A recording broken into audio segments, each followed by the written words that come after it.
Station, this is Houston. Are you ready for the event? Houston, this is Station. I am ready for the event. United States Senate Committee on Indian Affairs, this is Mission Control, Houston. Please call Station for a voice check.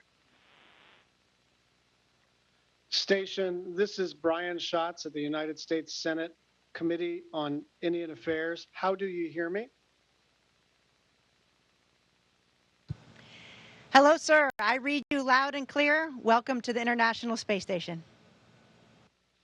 Thank you so much, Duke. It is great to see you, and thank you so much for speaking with all of us today, both in the room and watching the live stream.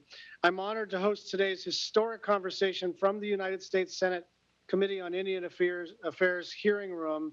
Joining me are several members of Congress and their staffs who are very interested in learning from you today. I know we're working on a tight schedule with a bit of a delay, so I'll jump right into my question.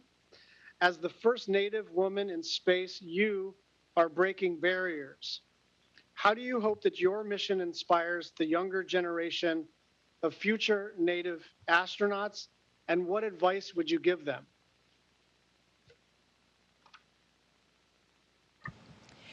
It is definitely an honor to represent Native Americans on the International Space Station. And I hope that we can reach out to the younger generation and inspire some children that would like to be engineers or scientists. You know, when I was younger and working towards becoming an engineer, a Marine, and an astronaut, I focused very hard on not being a female Marine or a Native American fighter pilot. But as I gained experience and I widened my perspective from my own world, I realized how important it is that we acknowledge and strive for diversity. And it's really because of that younger generation. It's important that we share our journey and that we tell our story.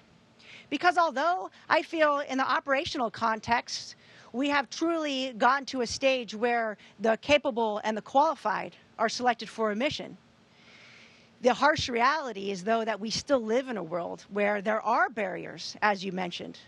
That inequality does stifle success. And in order to continue breaking down those barriers, we need to communicate. We need to inspire the youth. We need to empower them to dream, to help them achieve their goals. And so that's the advice that I would give to that young generation.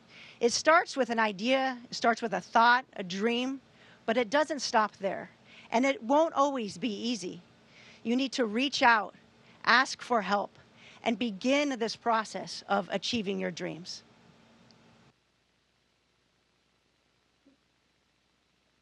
Duke, this is Senator Lisa Murkowski from the great state of Alaska. I'm sure that from your vantage, you're able to pick my state out above perhaps the chairman here from Hawaii, but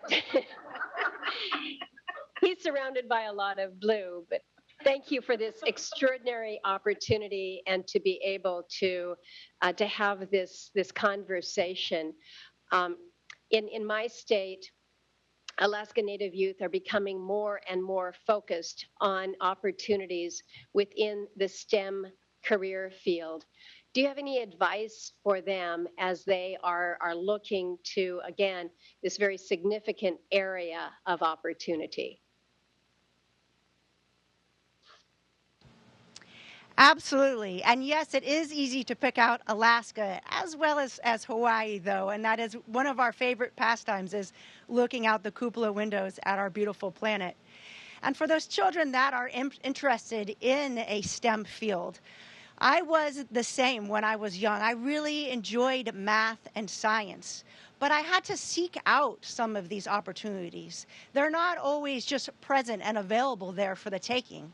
So the advice that I would give to young children is, if they have this passion or this field in education that they're interested in, they should discuss with their teacher, reach out to the community, talk to their parents about the things that they're interested in. Try to find some other resources that may be within your school or within your neighborhood, or maybe this is an education source that you can find online that can help you then learn more about this field and kind of grow that passion. The longer that you study, the more in depth that you can put time towards these fields, you'll realize that there are more opportunities in life. When you're young, you think there's just one goal from here to there.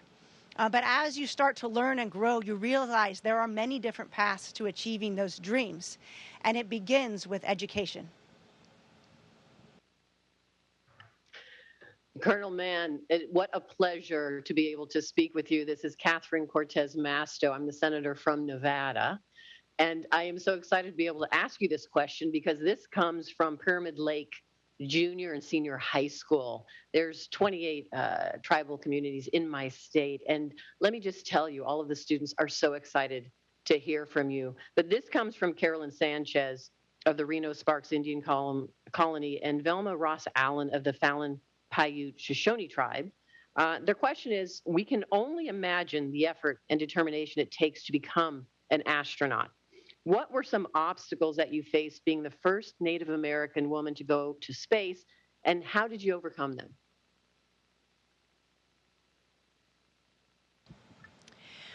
One thing that I think all of the astronauts that have in common is that they've always been very passionate in what they did in life, and there were certainly a lot of challenges along the way. Some people view these setbacks as maybe failures, but really you need to look at them as learning opportunities.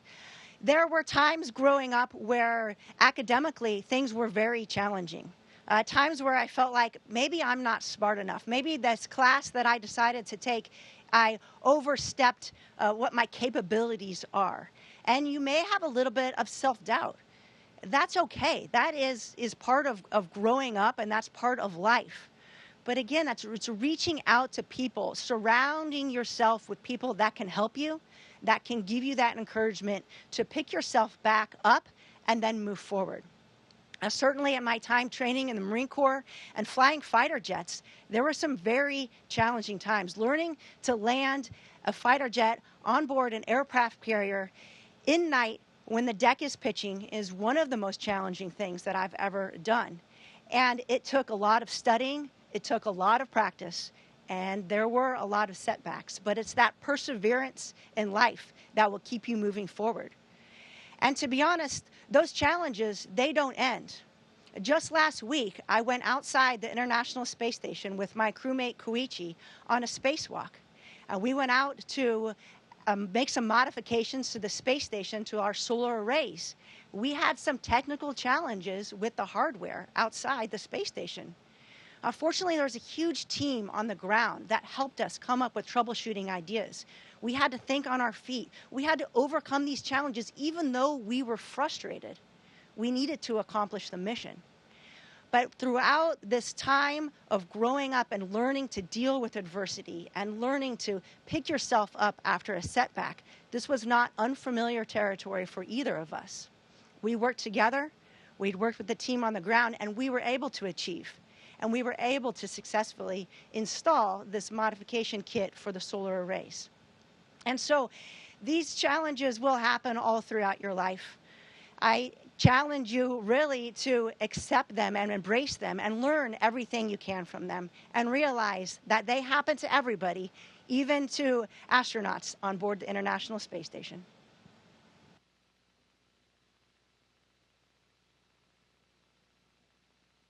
The people from the Anishinaabe Nation and the Sioux Nation. Before we say goodbye, I'd like to thank you for taking the time to visit with us today. I was going to ask you about your spacewalk. Sounded a little fragile. Maybe you can tell today's youth how important it is to study science in order to protect this fragile planet. It is so important, the science that we're doing on board the space station. A lot of the science is about our human bodies. A lot of it is technology demonstrations for future exploration into space. But also a lot of what we do on the International Space Station benefits humans back on Earth and focuses on our planet, on how important it is that we gather this information and this data so that we can learn more about our planet, to understand how we are affecting the planet and how to take care of it. One of my favorite experiments was recently installed last year on the external logistics platform of the space station, and it's called EMIT. And this uses a spectrometer to look at dust particles in our environment. From these arid regions, there can be tens of thousands of pounds of dust particles that travel across the world. Particles from Africa and can make it all the way to the United States of America. And understanding the impact of these particles, characterizing them, what the material is made of, what color these particles are, can then help us understand the impacts on Earth. Do these particles cool the planet, or do they warm the planet? Gathering some of this data can help us update our climate models, and that will help us better to predict future climate predictions on Earth and better understand how we can care for our precious planet. When I was out on the spacewalk last week, I had the unique opportunity of being outside the space station with just a visor between myself, the vacuum of space, and our beautiful planet. It is a magnificent and glorious view, and beyond it is the blackest of black that you've ever seen. And there's a thin line of atmosphere that's protecting us from the vacuum of outer space. It was truly one of the most incredible moments of my life, this view of looking at our planet, and it gives you this overwhelming sense of magnificent world that we live in, but also the fragility of the world and how important it is that we, as a human species, together take care of our planet.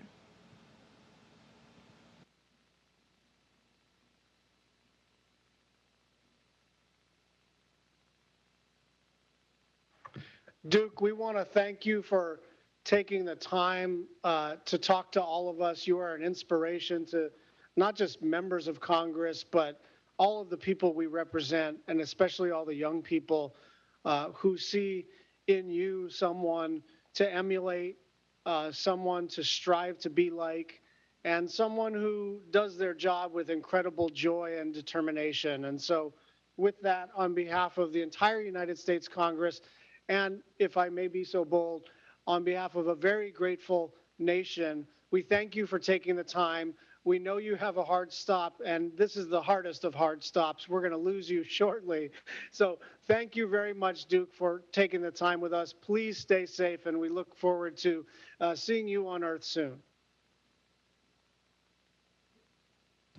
Thank you very much. It is an honor and a privilege. Station, this is Houston ACR. That concludes the event.